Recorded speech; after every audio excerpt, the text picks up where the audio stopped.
This looks like a fantastic group. Have you been having a good week? Yep. Yes. That's great. That's great. I was just at another camp, but I was thinking last week, but it was actually 2 weeks ago. It gets to be a blur when you're traveling every week.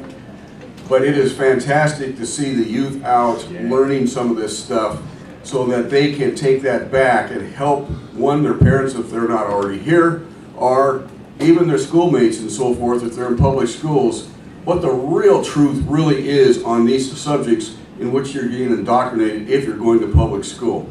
So it's great to have you here. I'm glad to be here.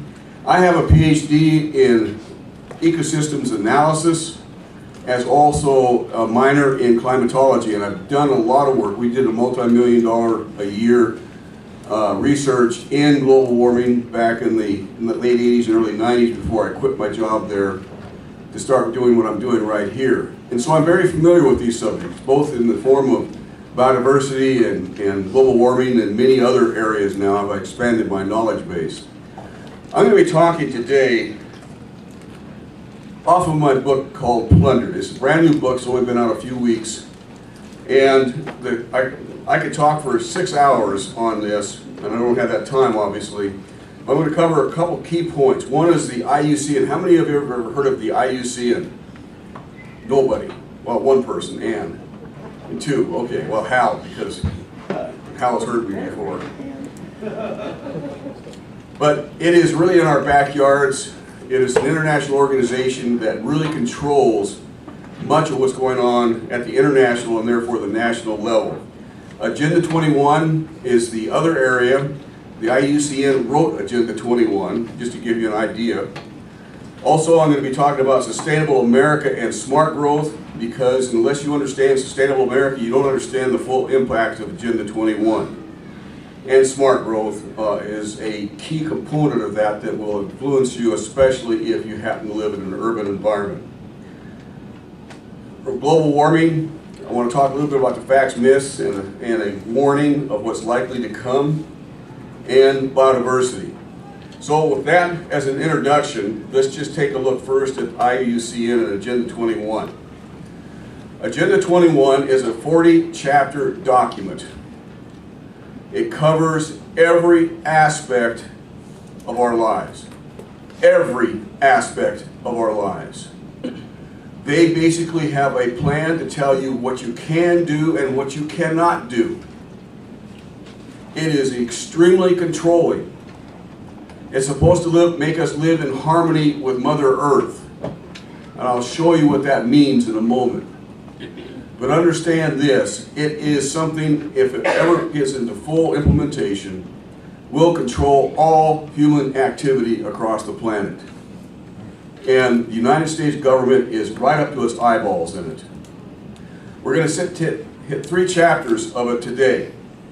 One is human settlements, that's just chapter 7. The other one is chapter 9, protection of the atmosphere, that's global warming. And the last one is the conservation of biodiversity, which I was fortunate enough, with God's help, let me tell you, it could not have been done. It was really a miracle in stopping the biodiversity treaty an hour before the cloture vote. How many know what a cloture vote is? The cloture vote basically is done in the Senate to cut off all debate, and immediately is followed by a vote on whatever bill they're discussing. So we're within an hour of ratifying this treaty, and I'll describe what happened when I get there. It was written by the International Union for the Conservation of Nature, or otherwise known as the IUCN. The purpose, as stated in 1997 of the IUCN, is not on this website now, but it was at that time, is to promote alternative models for sustainable communities and lifestyles based in eco-spiritual practices and principles. What in the world is eco-spiritual? Well, we're about to find out. To accelerate our transition to a just and sustainable future. In other words, what we have today is not just, nor is it sustainable. Humanity must undergo a radical change in its attitudes, values, and behaviors. They're not talking about a minor shift in our attitudes and our behaviors, like recycling, for instance. That's relatively minor. They're talking about something that is much, much, much more radical than that. A total transformation of our society, as President Obama has said numerous times. In response to this situation, a new global ethics, actually it's a new religion, and we stopped it in Johannesburg, South Africa in 2002. Had we not stopped it, we would have a new, what they call an ethics system, which is really a new religion, global, worldwide religion. It's taking form and is finding its expression in international law. Why? Because the IUCN writes all of the international treaties for the United Nations. Now, what does sustainable development really mean? Well, in the mid-90s, Our Common Future was published. It's also called the Brundtland Report, because Gro Brundtland, the Prime Minister of Norway, was the chairman, or chairwoman. And it basically says this: a sustainable development is the development that meets the needs of the present without compromising the ability of future generations to meet their own needs.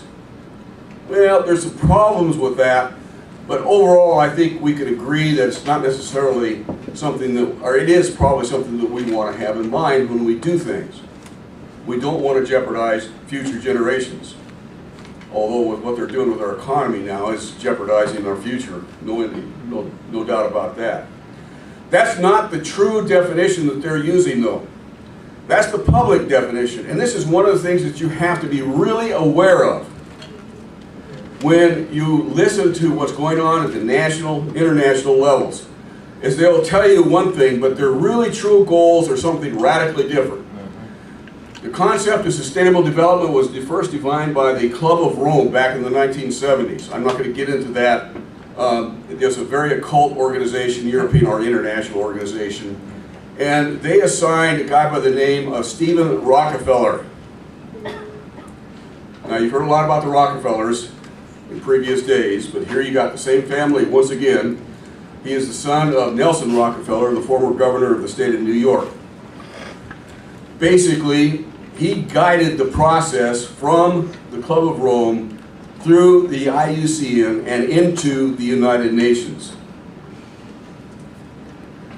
What he says is that sustainable development by definition means not only indefinitely prolonged, but nourishing, as the earth is nourishing to life and the self-actualization of persons and communities. Whoa, what does he mean by that? Well, it's a very familiar, if you're old as I am, which is really before dirt was invented, self-actualization is a very strong New Age term that means reincarnation from dirt all the way up to, through humanity, to ascended master status. It is a process by which we evolve or reincarnate into higher and higher life forms. Listen to the word communities. I'm going to define that in just a moment. The word development need not be restricted to economic activity, but can mean evolution. Evolution is the same as reincarnation in their worldview. So read reincarnation. Now, not all environmentalists, not all globalists believe in reincarnation. Don't get me wrong. But the leadership, the ones that are taking us to this new plane of existence, are pantheists, and they do believe in reincarnation. The unfolding growth and fulfillment in any and all aspects of life. Now, what do they mean by any and all aspects of life? Well, when we got a document called the UN Global Biodiversity Assessment, we had it in draft form. It had not yet been published by the United Nations, but it was about to be. And it was going to be used in the justification of the Convention on Biological Diversity. I'm just kind of taking it out of context here because I want you to see the connection. It says that traditional or pantheistic, traditional means pantheism, traditional or pantheistic societies tend to view themselves as members of a community. Now there's that word again, community. This is how you can get sucked into this without really understanding what's happening to you, because they're using terms that are familiar to you, but they mean something radically different than what you think they mean. Of a community that not only includes other humans, but also plants and animals, as well as rocks, springs, and pools. So a rock is a member of your community. Now, the only reason they can think of that in that regard is because they believe in reincarnation. That rock will incarnate into a higher life form sometime in its future. And therefore, when you're driving home after this meeting and so forth, and you happen to drive across the gravel driveway, or when you're leaving here, some of it's dirt and gravel, that crunching sound that you hear are members of your community crying out that you're harming them. Now, that's kind of funny, but there are people who really get upset at this. The very fact that you have an automobile that can crush members of what they see as their community infuriates them. Now already you're seeing that there's a serious problem here with their ability to reason and ration. And that's what my book, Plundered, is all about, is describing what these people believe and the fact that they are living in their own world. They have no connection to reality. Goes on to say the people are then members of a community of beings, living and non-living. Thus, rivers may be viewed as mothers. Animals may be treated as kin. So we're dealing with a religion here. That's right. We heard last night how important it is to get back to our Christian roots.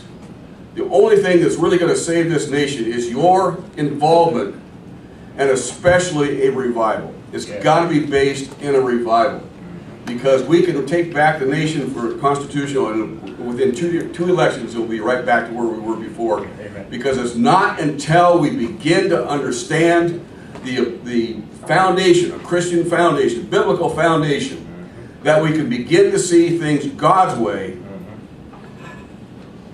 And as we've heard already, the Constitution is only for a religious nation, because it's the glue that makes the Constitution work. Right. Okay, so we're dealing with a religion here. Now, what is this United Nations efforts all about? There's three major, there's hundreds and hundreds of advisors to the United Nations, but there are three major ones. One is the World Resources Institute. It was created by the IUCN in 1972. The World Wildlife Fund for Nature was created by the IUCN in the 1960s. And then the IUCN itself. So what is it? I'm not going to talk about the other two, but I want to show you the connections, because they will be very important as we go along. The Environmental Protection Agency, the U.S. Forest, Fish and Wildlife Service, the National Park Service, the U.S. Forest Service, all of our federal agencies are members of the IUCN.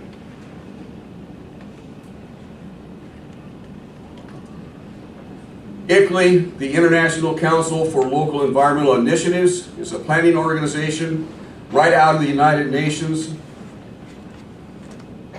The Sierra Club, you recognize that name, the Nature Conservancy, National Wildlife Federation, National Audubon, the NRDC, National Resources Defense Council, the EDF, the Environmental Defense Fund, all of these. There's 700 environmental organizations that are members of the IUCN. They are also members. And United Nations Environmental Program, United Nations Development Program, UNESCO are all members of the IUCN. So here you have this broad-based organization that, except for every 5 years, they have a major meeting in which the press is involved, but almost on a daily basis they meet in private behind closed doors with no oversight whatsoever. So you have members of the U.S. Forest Service, the U.S. Fish and Wildlife Service, National Park Service, meeting with major environmental organizations basically to plan out how they're going to accomplish their eco-spiritual agenda on the United States of America and U.S. citizens. Pretty neat, isn't it? I've tried to tell Congress that they need to investigate this. They have much more important things to do, like health care. But this basically is illegal, folks. You cannot have federal agents in a conspiracy with environmental organizations to subvert our rights. Right.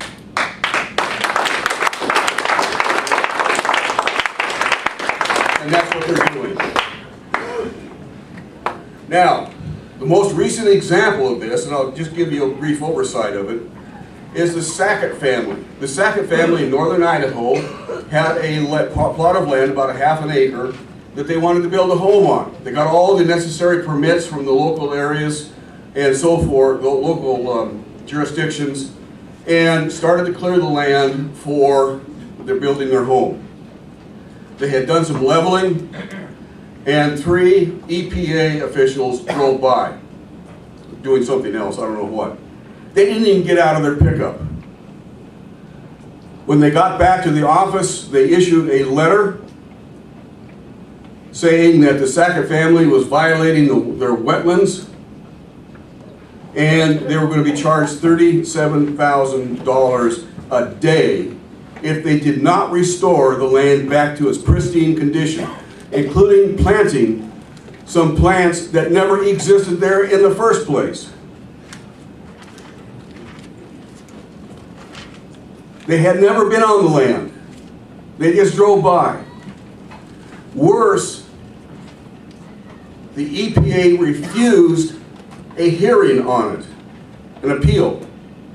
In other words, they were told that they could not build, they had to restore the land under threat of $37,000 a day, and were not given any avenue to appeal to a higher authority.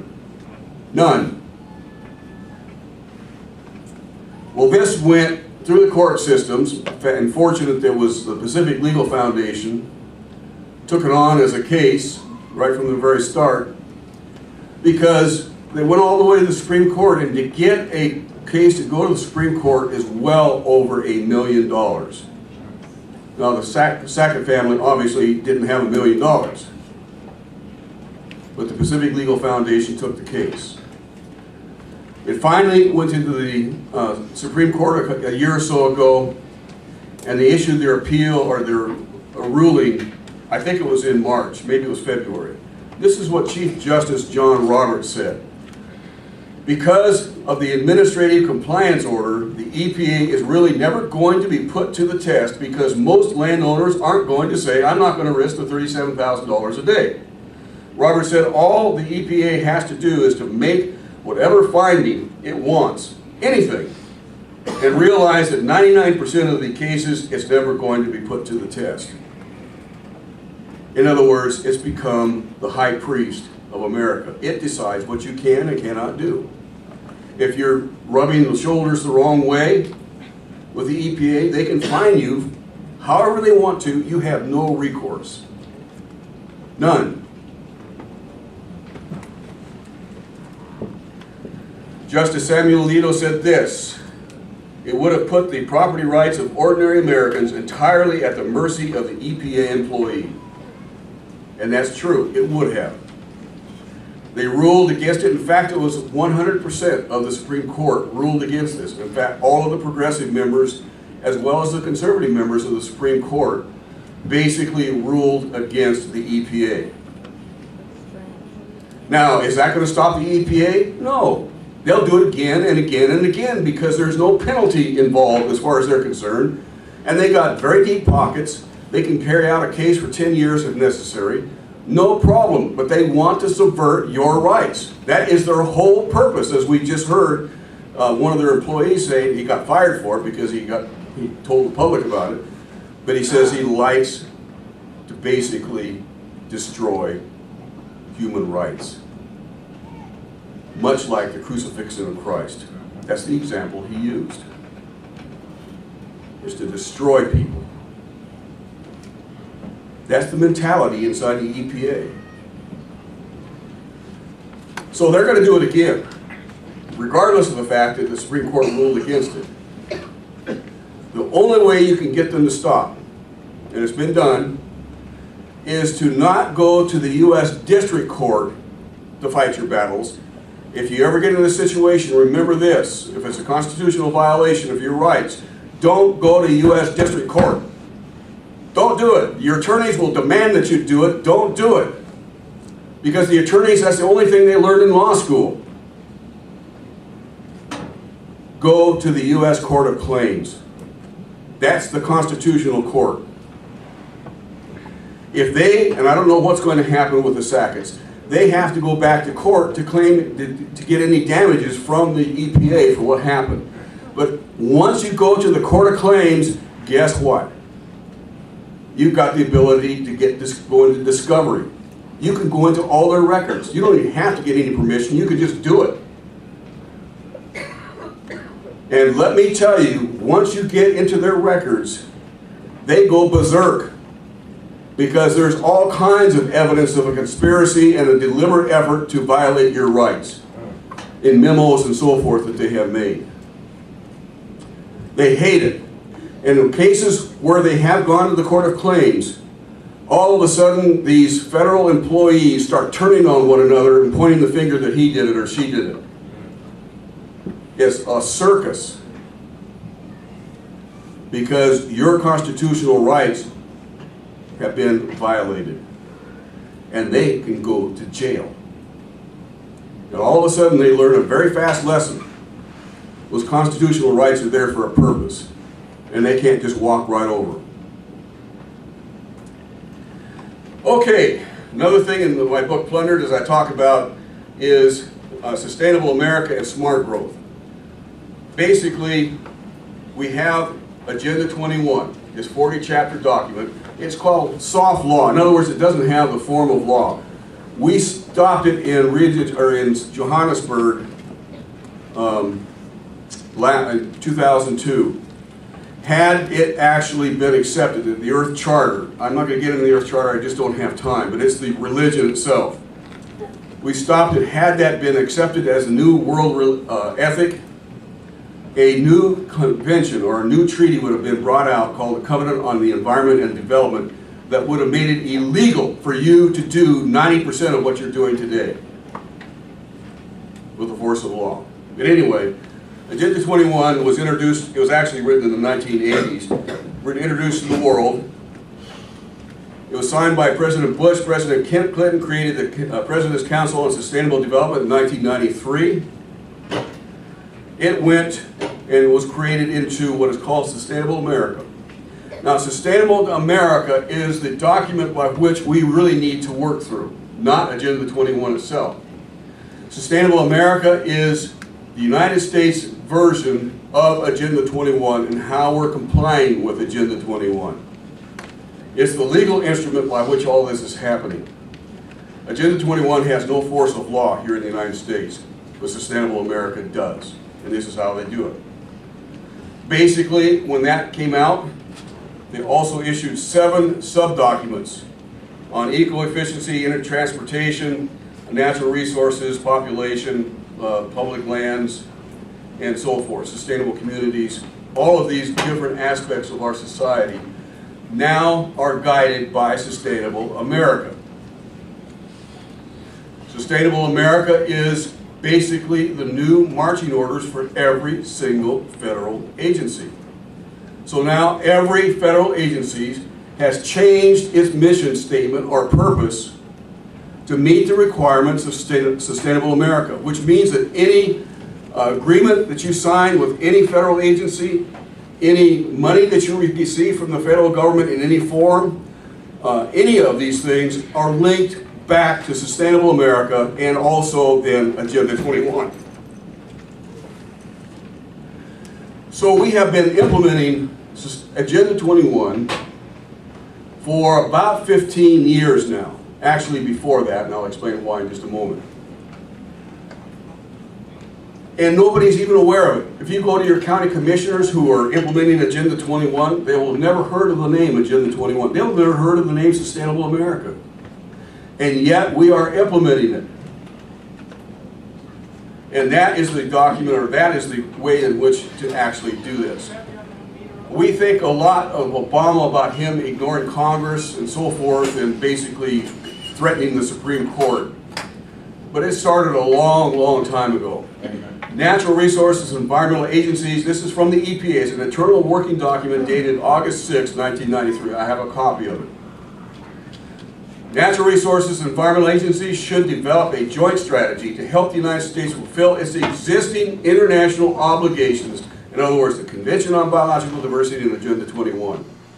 This was written in 1993. We stopped the ratification for the Convention on Biological Diversity in 1994.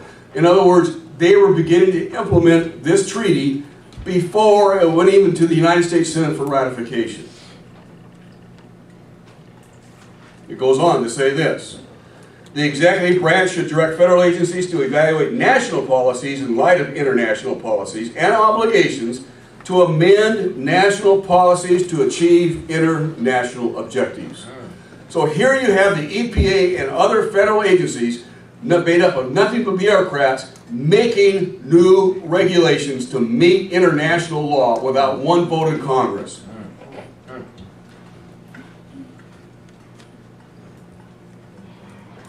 Now, the President's Council on Sustainable Development, I don't think you'll be surprised to understand that half of that council was made up of membership from the IUCN. So basically what happened is the very group of people that created Agenda 21 then were members of the PCSD, or the President's Council on Sustainable Development, that came out with Sustainable America. It was controlled every step of the way to bring the hammer down on you and I. Okay, smart growth. Oh, I've already talked about Sustainable America, but smart growth. Smart growth is supposed to bring order out of chaos. It's supposed to reduce traffic congestion, provide closer proximity to the workplace, reduce air pollution, increase affordable housing, preserve open space and agricultural land. They'll tell you that every time. They say it's really working great. Well, folks, it doesn't do that. But they say it's the smart thing to do. And thousands of local governments, cities and so forth, are implementing smart growth without realizing they're destroying their community in the process of doing it. This is one of the big factors of Agenda 21. The first thing that they do is they create an urban growth boundary under the idea that they've got to protect the agricultural land, so they can't allow any development out of a certain boundary. So all development has to be within the boundary. This is Portland, Oregon. It's one of the oldest in this regard. So normal agricultural land, all of a sudden, that's in the boundary, is now zoned for development. Instantly, that land, back when this was done, went from about $2,000 an acre up to almost $1 million an acre, just like that. Why? Because if you draw a boundary, that limits the amount of land that can be developed, and it becomes precious. So it's an artificial construct that increases the cost of land. This is what it looks like from the air. You have heavy development on the left-hand side. The right-hand side is still agricultural land. That land is still worth, in those dollars, $2,000 an acre. If a person bought that land in hopes of actually seeing an appreciation in value over time to either fund their retirement or their college education of their kids or grandkids or whatever the case might be, they're out of luck. It's not going to increase that much in value other than through inflation, which is really not an increase in value. The land on the left-hand side, that would instantaneously increase by thousands % in its value. So whoever draws that line as to where that boundary is going to be has incredible power. Because the people on the left-hand side of the line that own that agricultural land at one time are going to become multi-millionaires instantly, overnight. Now, what do you suppose happens when you have a bureaucrat drawing a line on a piece of paper that's going to define who becomes rich and who becomes poor. There's going to be payoffs, and it happens every time. It breeds corruption. All of this Agenda 21 stuff breeds corruption, incredible corruption. Now, what happened in Portland? Well, the mean family income stayed about the same through this period of time. But look what happened to real housing prices. They went up by 300%. Why? Because land was becoming constrained and becoming progressively more valuable. Basically, I'm not going to, before I get into that, what happens is, by doing that, they're forcing people to go up rather than out. And so they're having to develop multi-family units, apartments, and so forth. You no longer have the American dream of owning your own home. You have to live in an apartment. The average width is about 900 square feet, which is a pretty small living area. This is very typical in these smart growth communities. They like to have you work within walking distance of your home.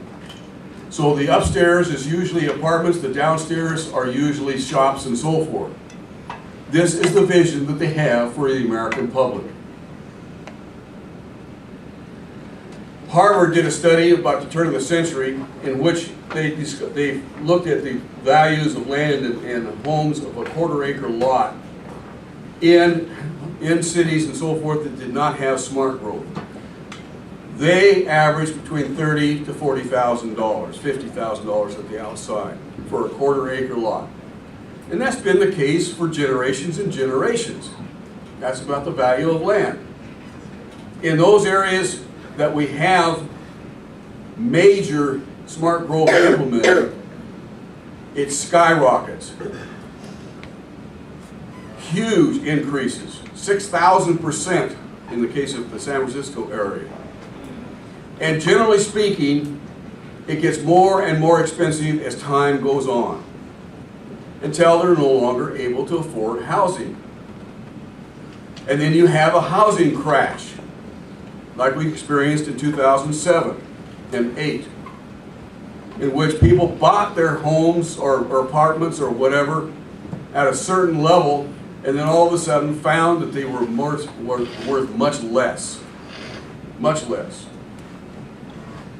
So in reality, smart growth dramatically increases congestion. Why? Because you have far more people in smaller areas, crammed in together. It increases air pollution because you have people that have to stop at stoplights all the time, just idling their car. And they don't use the public transportation system. All this idea of light rail, high-speed rail, all of these mass transportation ideas, they don't work. Where they have put them in, their ridership, they may pay $3 or $4 for a ride on a light rail, but it costs the city or the community as much as $30 to $40 for that same passenger ride. So what happens? Your taxes go up. And besides which, light rail or high-speed rail goes from point A to point B, and very few people start at point A and go to point B. So they have to somehow get to those places. It does not reduce traffic congestion at all. In fact, it increases traffic congestion. None of this smart growth. These people are out in outer space thinking that they can plan society. It dramatically increases the cost of living to the point where you can no longer live there. Transfer property rights to the government because now you're being told what you can and cannot do. Artificially benefit some while denying others. That's corruption. And it happens everywhere. In fact, one of the big reasons Europe is failing right now is because of their socialistic governments opens the door to corruption. 95% of all of the Clean Air Act permits, or clean air permits that were issued in Europe because they passed this law, what, 5 years ago now? This cap and trade that we managed to avoid. 95% of all of those permits are corrupt. 95%. because it's an artificial construct and people can get rich.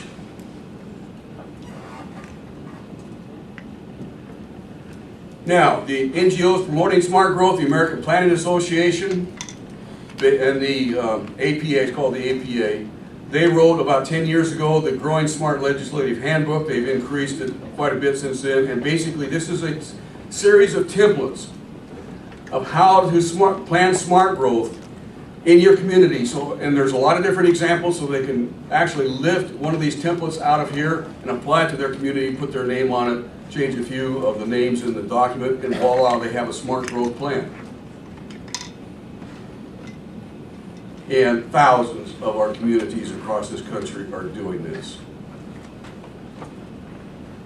The other one is the International Council for Local Environmental Initiatives, which is ICLEI. You'll likely hear, if you pay attention, a lot of talk about ICLEI. ICLEI has now got a bad name in this country. Over 600 communities are members of ICLEI. ICLEI has direct connections right into the United Nations itself. Everything else has to go through Sustainable America. ICLEI has a plan that's right out of the United Nations. And as governments are finally understanding what ICLEI stands for, they're banning it. The trouble is, by the time they realize that they've already implemented smart growth and the damage is done, then it's really hard to get it yanked out or rooted out. ICLEI is directly connected to the United Nations. They'll try to tell you it's not, but it is. And basically, what happens is that this approach links local action to internationally agreed upon goals and targets, such as Agenda 21. This is the one case where Agenda 21 is being applied to a local community. It doesn't have to go through Sustainable America. The Framework Convention on Climate Change, which is global warming, the UN Convention on Biological Diversity, which I almost single-handedly, there's about 4 of us that were doing it, stopped in the U.S. Senate from being ratified. The Convention on Combating Desertification, unfortunately, was ratified about 7 years ago. The Habitat Agenda, which is your smart growth, Millennium, or the Johannesburg Plan of Implementation. I was down in Johannesburg for this. Actually, that was more of a failed meeting, but they did accept a series of planned implementation goals, which they are following very, very carefully. Smart growth, as you learn a little bit more in our constitutional discussion in the hour after.